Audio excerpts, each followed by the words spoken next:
What do you think when you hear this phrase? He bent over backwards. Or this. She was on the ball. What you probably didn't imagine was this. Or maybe this.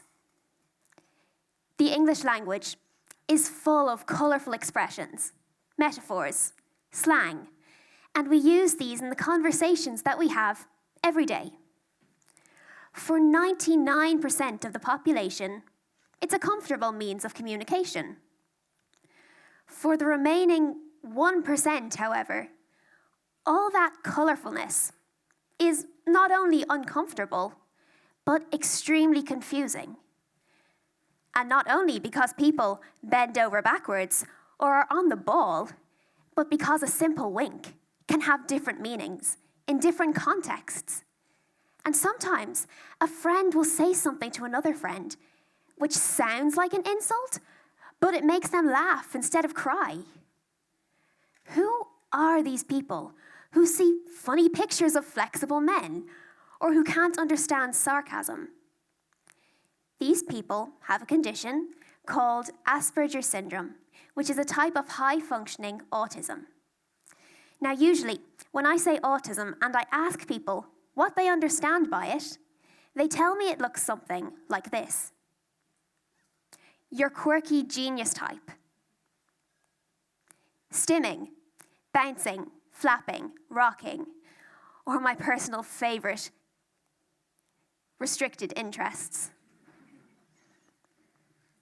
Yes, it is true that there are people with Asperger's who display these traits. It is also true that these are only stereotypes and a small part of the entire picture. If Asperger's were as easy to spot as this, then there would be no problem at all in diagnosing it.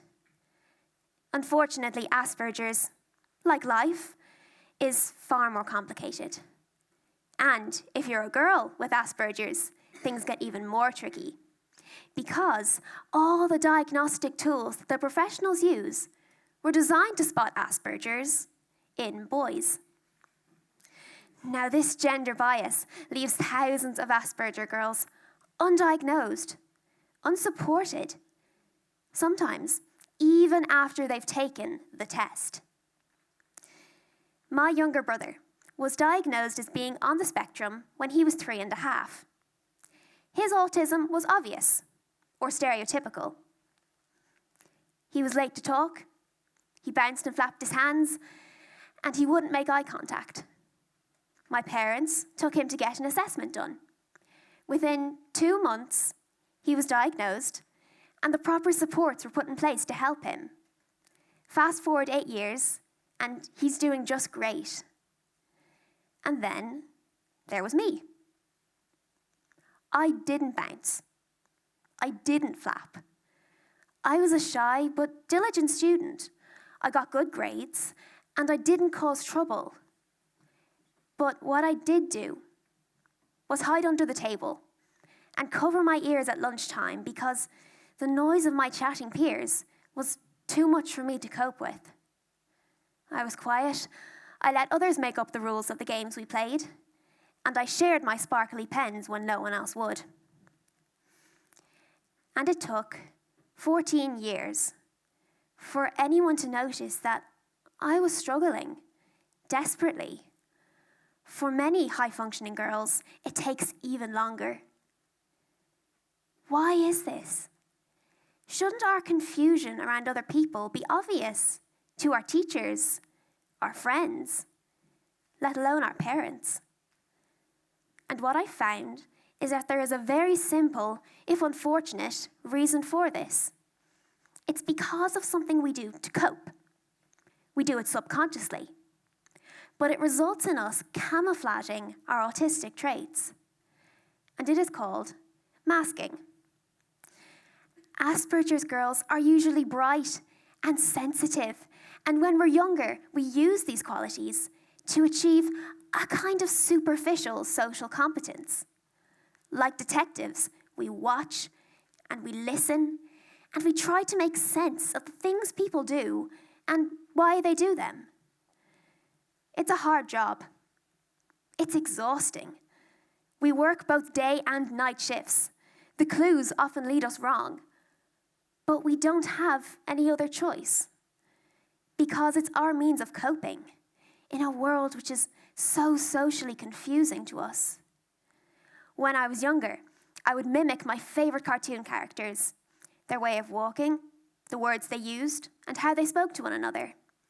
I absorbed this information and then applied it to my social interactions, almost like copying and pasting. But I quickly learned that life is not a cartoon.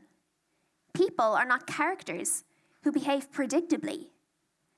And imitation can only take an Asperger girl so far. By the time they reach adolescence, trust me, they are mentally exhausted and emotionally wrecked. Social relationships become so much more complicated. And for an Asperger girl, every conversation becomes like a maths problem. And I remind you here that we are not all quirky genius types. I managed to mask my Aspergers for 14 years. And then I crashed. The loving people in my life rushed in to help. And one day I found myself sitting in a room with 2 occupational psychologists, a bag of feathers, thumbtacks, and a book about flying frogs. This, apparently, was the ADOS test, the standardized test used to identify autism, the same test that my brother took 7 years previously. They set me some simple tasks, and they asked me questions about my life, my family, my interests. I responded to these in the only way that I knew how, by copying and pasting the correct answer. So I smiled. I shook hands. I gave eye contact as I knew I was supposed to. I'm not sure what the story with the flying frogs was meant to tell anyone about me, but apparently it told them that I wasn't on the autistic spectrum. In fact, I scored a 0. I failed. I really didn't have autism. But it wasn't me who had failed the test. It was the test that had failed me. And there are women in their 30s, 40s, 50s, and even older who are only just getting diagnosed now, usually after identifying their difficulties themselves by taking online quizzes. And this simply isn't good enough. These women have spent decades of their lives not understanding a crucial part of themselves. They can end up in the mental health system, being misdiagnosed with mental health disorders, medicated and treated for things they don't have, and then suffering the consequences and the complications of these medications. In a recent survey, 23% of girls with anorexia were subsequently discovered to have autism. 23%. A further 40% have coexisting anxiety disorders. Countless more are being treated for depression. And I wonder how many of these girls might have been spared these mental health difficulties had their underlying Aspergers been identified sooner. I got the correct diagnosis in the end. Not through ADOS, but in spite of it. I am one of the lucky ones, and I don't want any more girls to slip through the net like I did. We need to become better at identifying difficulties in girls, even if they're subtle. We need an accurate and a broader tool to diagnose autism in all its many forms. Because autism is not black and white. It is a spectrum of colour, and we need to open our eyes to see all of it. Thank you.